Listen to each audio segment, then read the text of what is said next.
اور اسماعیل اور ادریس اور ذوالکفل کو بھی یاد کرو، یہ سب صبر کرنے والے تھے،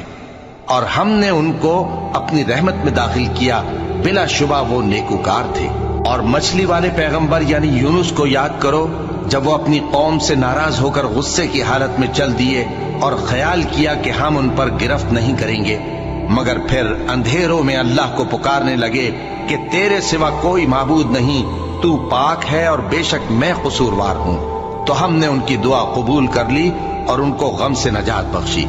اور ایمان والوں کو ہم اسی طرح نجات دیا کرتی ہیں۔ اور زکریا کو یاد کرو، جب انہوں نے اپنے پروردگار کو پکارا کہ پروردگار مجھے اکیلا نہ چھوڑ، اور تو سب سے بہتر وارث ہے، تو ہم نے ان کی پکار سن لی اور ان کو یحییٰ بخشے اور ان کی بیوی کو اولاد کے قابل بنا دیا۔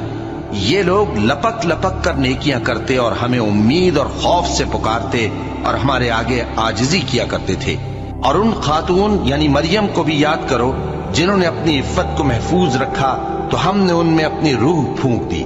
اور ان کو اور ان کے بیٹے کو اہل عالم کے لیے نشانی بنا دیا۔ لوگو، یہ تمہاری جماعت ایک ہی جماعت ہے، اور میں تمہارا پروردگار ہوں، تو میری ہی عبادت کیا کرو۔